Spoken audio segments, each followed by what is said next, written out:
What's up everyone, welcome back to a brand new video. It's been a while since I've done a what if mini, and I think I've got a good one that a lot of people have been asking for. A very heavily requested scenario that I couldn't really turn into a full series, but one that works perfectly in a mini format.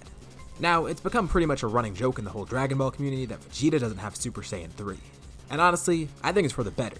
Super Saiyan 3 isn't really treated well and it wouldn't really give Vegeta much of a benefit. Especially if he learned it after the Buu saga, he wouldn't have much use for it. But we could make it useful if Vegeta were able to access it before the Buu saga. And that's what we'll be exploring today. In this scenario, we'll be looking at what might have happened if Vegeta somehow got Super Saiyan 3 before the Buu saga happened. And we'll see how it changes that arc and makes it unrecognizable, as well as some stuff afterwards. Since I do it with every video, let's set a like goal here. Let's do 3,000 likes. If we hit that, I know you guys want to see more videos like this one. Anyways, let's begin the story. During the 7-year time skip, with the absence of Kakarot, Vegeta doesn't know what to do. He knows he wants to get stronger, but he doesn't really have anyone to surpass. Well, there is Gohan, but he's been slacking off. Vegeta already unlocked Super Saiyan 2 by this point, but he knows this isn't the extent of his power. He keeps on pushing himself, doing the most intense training he could think of. And it is working. He's getting a lot stronger and getting a better grasp on Super Saiyan 2. But still, Vegeta's not really content. Well, he is happy with his power, but he knows he could be more content. This isn't the full extent of what he can achieve. If he can ascend past Super Saiyan, who's to say he can't ascend twice? Double ascension. That sounds cool. Maybe there's something beyond Super Saiyan 2. A potential Super Saiyan 3 maybe. He's gonna keep working towards this, trying to push out all the power within him that he can. Through the most brutal training he could figure out, he's gonna try to get Super Saiyan 3. Let's skip forward a bit, all the way to the Buu saga. A lot of the stuff goes normal. Goku still gets revived, the tournament goes pretty much the same, and a lot of it goes normal. The biggest difference here is that Vegeta's stronger, noticeably stronger. He's almost close to where Goku is in terms of power. And the thing is, he knows he's on the cusp of something. He's close to getting a new power, although he doesn't know what it is or how to achieve it. And as far as he knows, no one else knows either, and he wants to keep this a secret from Kakarot. This'll be his own little thing. If he could truly go past Super Saiyan 2, it's gonna be for him. He's not gonna let Kakarot get ahead again. After all his hard work, he's not gonna let that slide. Things go normally, up until the point where we get Majin Vegeta. Now, finally, Vegeta can have a one-on-one fight with Kakarot once more, an all-out battle to see who's stronger. And with this boost in power from Babidi, he notices something, the power bubbling up inside of him. Just like he suspected, this may be the last push he needs, the push to go beyond Super Saiyan 2. An all-out battle with Kakarot will bring it out of him. He knows it, this battle needs to happen. The two of them begin their battle, and they're actually pretty even. Goku's amazed. Vegeta got really strong over this time period, despite the fact that Goku has a major advantage by being an otherworld when training. The two continue their fight, but Vegeta knows it's not over yet. Kakarot's just making him angrier and angrier, and something within Vegeta snaps. That power, the power that was coursing through him before, it finally overflows. Vegeta shouts, and mid-battle, he begins powering up. Goku looks on confused, and then realizes what's happening. No way! Vegeta can't have this too, can he? Vegeta's hair begins growing. His aura gets more intense. It's undeniable. Goku can see that Vegeta's getting the same power that he had, Super Saiyan 3. The transformation completes, and Goku looks on. In front of him, he sees Majin Vegeta with a brand new power. Vegeta laughs. There's no way Kakarot can win now. The two keep fighting, and Goku's quickly losing ground. There's only one thing he can do now. Use his own Super Saiyan 3. He begins transforming. And Vegeta can't believe what he's seeing. Kakarot has the same power? Wait, this means he was holding back. He was holding back this power this whole time. He was lying to Vegeta. The transformation ends, and the two look just like each other. Long hair, no eyebrows, a more intense aura with electricity around it. Goku tells Vegeta. He's surprised to see that he unlocked the same form. He must have just done it now though. He can tell that Vegeta's not used to it. This is Super Saiyan 3. He got it in Otherworld during his training. And this just angers Vegeta even more. Why was Kakarot holding this back from him? Vegeta doesn't want to hear any explanation. The two begin fighting again. Vegeta is enraged. The fight is way more intense than it was before. Everything is shaking around them. The whole area is being destroyed. Babidi's watching on, happy as ever. The power they're giving off is insane. This is going to be more than enough to revive Buu. The fight continues, but Vegeta starts to feel worn out. And this isn't normal. It's not like he's been fighting for too long or too intensely. Well, the fight is intense, but he shouldn't be worn out this quickly. Goku's getting the upper hand, and Vegeta's getting sloppy. And suddenly, Vegeta de-transforms, going back into his normal Super Saiyan state. Not even Super Saiyan 2. He's lost so much energy. And he's not sure why. Goku is just as confused too. He wonders why it lasted so little for Vegeta. He had no problems with it himself. Well, there is one problem, one that he didn't consider. By using Super Saiyan 3 so much and so intensely, he shortened his time on Earth. by a considerable amount. Vegeta lost a lot of energy, while Goku lost a lot of time. This fight doesn't have a clear winner, because Vegeta lost all his stamina, and Goku is now going to be taken back to Otherworld, having spent all his time on Earth. Vegeta doesn't know what just happened. He's so confused. For one, he just got an immense new power, and then lost it not long after. And then Kakarot is just taken away back to Otherworld. But most importantly, he realizes what just happened. They spent so much power, they didn't get a decisive winner, and they expended all that energy for nothing. Meaning, Buu is now revived. And Vegeta didn't even get the conclusion that he wanted to the fight. Fuming, he flies over to where Babidi is, ready to fight whatever monster awaits. He contemplates, what was that power?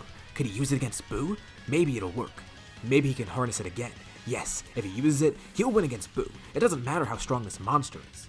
After some time searching, he eventually finds Buu, and near the area, Goten, Trunks, Piccolo, and Krillin are there. Gohan is nowhere to be seen, nor is Shin.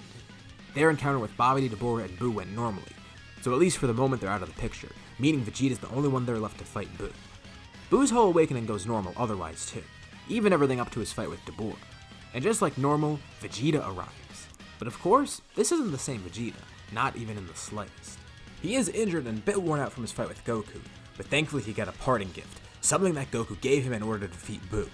Before Baba took him back to Otherworld, surprisingly enough, he gave Vegeta a Senzu Bean, the last one he had left. Vegeta eats it, powering up into Super Saiyan 2 once more, ready to fight Buu with all he's got. He's healed and stronger from being healed. But during his fight with Buu, he's not going to use Super Saiyan 3. That power, he couldn't handle it before. There's no way he's going to use it right now. At least, not yet. He'll save it as a last resort. However, given his training beforehand, like I mentioned, he is a lot stronger. Not strong enough to kill Buu in Super Saiyan 2, but enough to annoy him. Really annoy him. The fight drags on long. Vegeta can keep going as long as he wants, but Buu, he's pissed, beyond belief. Just like anger helped Vegeta power up, it helps Buu unlock something new. Well, not really a new transformation, but a new Buu. It's weird, Vegeta watches on as a new Buu is created, Evil Buu. Wait, there's two Buus now? Vegeta has no idea what's happening. But whatever it is, it can't really be good. I mean, there's two people now. And not to mention, the Buus don't really seem to know what they're doing. They're even fighting each other. It's turned from a 1v1 to a 1v1v1. Well, looks like Vegeta's gonna have to fight two people at once now. The more the merrier. Goten, Trunks, Piccolo, and Krillin watch on. They're just as confused as Vegeta. But you know what? He might actually be able to win this. The two Buus are split up, which means they might be weaker. Well, hopefully. I mean, as I've seen so far, Buu works in some very odd ways, so this may be a power-up if anything, and it seems like that actually may be the case.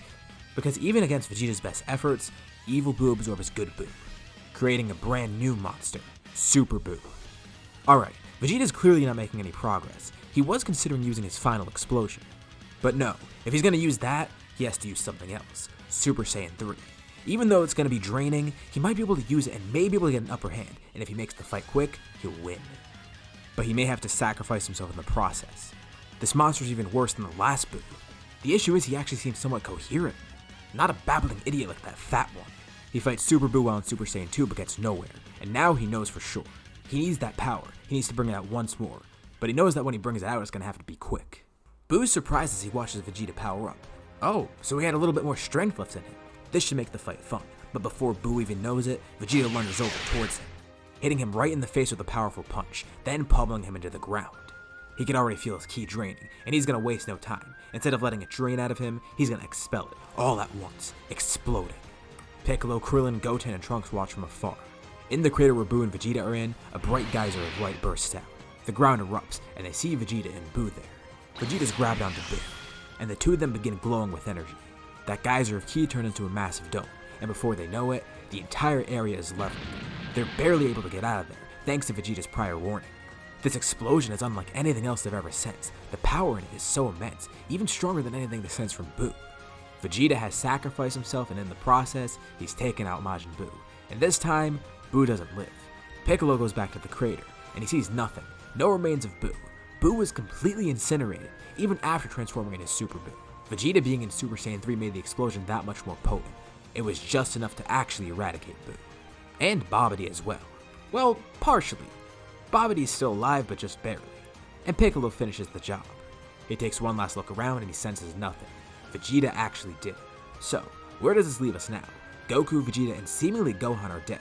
Obviously Gohan is still alive and on the sacred world of Kai's, so he's actually okay, and Goku's there visiting. Gohan is still going through his training there and eventually breaks the Z-Sword. All of that goes normally, but then they get news that Vegeta actually defeated Buu by sacrificing himself. So realistically we can leave it off here. Goku and Vegeta are both dead, and it stays that way. Vegeta can't be brought back and Goku can't either, or at least he doesn't want to come back.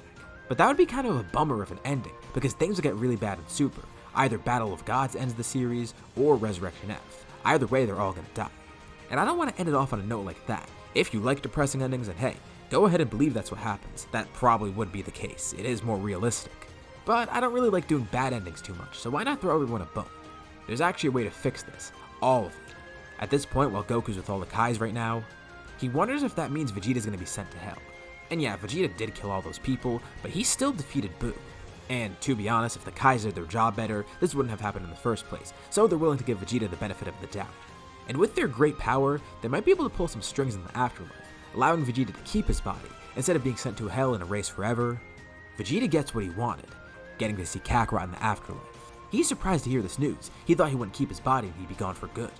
He's then led to Otherworld, where he sees a familiar figure, a man in an orange gi, with that unmistakable hairstyle. He turns around, and it's Kakarot. Not only is this literally heaven for them, but it figuratively is too. As Saiyans, they would love training and fighting all the time. And now the two of them are here forever, able to train as long as they want, and fight. They can finally settle the score. Of course, Goku actually does win this fight, but Vegeta's not deterred. He's got an eternity to catch up to him. Or so it seems. They actually stay here for a few years, and things on Earth return to normal, at least until Beerus gets there. Once he gets to Earth, he's pretty bummed. There's 3 hybrid Saiyans here and no one else. And they actually don't seem that strong. 2 of them are kids even. He wants to learn more about the Super Saiyan God, and thankfully they still have Shenron over there, so they ask him. And they need 6 Saiyans for a ritual. Well, they have 3 of them right there, and with Fidel, that counts as 4. The thing that sucks is that if Goku and Vegeta were alive, they'd have just the amount they need. Oh yeah, Beerus forgot. He learned that the parents of those 2 kids are actually Goku and Vegeta. He doesn't know who this Kakarot Saiyan is, but Vegeta, that rings a bell. He knows Vegeta. Beerus learns of what happened with them. Goku died against Cell, and Vegeta died in an effort to kill Majin Buu. They were good people. They weren't like regular Saiyan. Well, Vegeta was before, but just ignore that bit. They don't need to mention that part. Beerus really does want a Super Saiyan God, and if those 2 Saiyans are what they need, fine. He turns to Whis and asks something, and then Whis disappears for a few minutes. Not long after he returns, and everyone's jaws drop. With Whis is Goku and Vegeta, both with those halos on their head. Oh, Whis almost forgot. He taps the 2 of them, and their halos disappear. Wait, they're back? Like, actually alive? Obviously everyone's elated to hear this, but Beerus doesn't want any more delay. They're lucky he even brought them back at all. And he tells them right now, do the ritual. They can save the celebration for later. And they get right to it. Realistically, the 2 of them would be way stronger, but not by an amount enough to change Battle of Gods. They still need Super Saiyan God for that. And with God Ki getting involved, power scaling goes so out of whack that it doesn't even matter how much they train in Otherworld. When deciding who gets to be the Super Saiyan God, they do what they know best. Rock, paper, scissors. Goku ends up winning and pretty much everything goes normal. And with them back, well, not really much changes. At least not until the Goku Black arc. The Buu saga was pretty much unrecognizable, and Battle of Gods went pretty similar once they came back. This also wouldn't change anything about Resurrection F or the Universe 6 tournament. Super Saiyan 3 wouldn't really matter too much here. But since we're having fun with this scenario, there is one big thing that I could change in the Goku Black arc. Fusion. Goku and Vegeta never fused. Well, at least not with Potara. Once Zamasu and Goku Black fuse, Goku and Vegeta want to do the same thing. Gowasu and Shin are there to offer Potara earrings, but Goku and Vegeta have a better idea. In Otherworld, they picked up a pretty fancy technique. Well, Goku already had it beforehand, but Vegeta learned it too. They've used it in fights before against some people that they know in Otherworld, but this is the first time they actually get to use it in a real fight, one to the death. Vegeta doesn't really like that silly dance too much, but they trust it more than those Potara earrings. And they know the fusion much better and have a better feel for how it works. Knowing not to waste energy or anything, the 2 do the fusion dance, and the resulting fusion is really excited to introduce himself to the group, as well as Zamasu. He declares that it's good to be back. It's been a while since the 2 of them fused. His name is Gogeta. Instead of going full power right away, he paces himself, first going into Super Saiyan, then jumping up into Blue, but holding back just enough to not use too much energy. After all, it would be pretty crappy if they defuse mid-fight. I mean, it would be kinda lame to introduce a fusion only to have him defuse right after a fight with Zamasu. I mean, who would think of that? Zamasu's body is half dead, and now they just need to kill the Zamasu part, but they can't kill him by conventional means. And luckily Gogeta has the perfect idea. He has another weird technique that he perfected in Otherworld, one that'll erase all the evil in Zamasu, destroying his body and killing whatever's left of his soul, aptly named the Soul Punisher. The two fusions duel, and eventually Gogeta jumps back. Creating a rainbow sphere of ki in his hand, Zamasu lunges at him, cocking his fist back ready to punch Gogeta. And Gogeta throws the sphere of ki right at Zamasu. Before the punch even connects, his fist disintegrates. Zamasu doesn't know what's happening to him. His body's decaying. No, his whole soul is. This can't be. He was supposed to be immortal. And as he decays from the Soul Punisher, Gogeta finishes it off. Placing two hands in front of him, a dark blue ball of energy appears in front of him as he shouts, "Big Bang Kamehameha." This wasn't really necessary, but he did it to show off. He's got to flex on Zamasu somehow. And with that, Zamasu is defeated, and Trunks' timeline is saved. No need for Zeno to erase the timeline and everything that Trunks has worked for. So, it's kind of a better ending than normal. But besides that, nothing else would really change in the scenario. Goku would still ask Zeno to do the Tournament of Power, the Broly movie would happen like normal, Moro would go pretty much the same, and Granola would happen. But sadly, no Gotenks. Or I guess Vegeta for that matter, which kinda sucks because I love Gotenks. But anyways, that's the end of the scenario. So, what did you guys think? Do you think anything else would have gone differently? Leave your thoughts and suggestions in the comments below. I'll be sure to check them out to see what you guys think.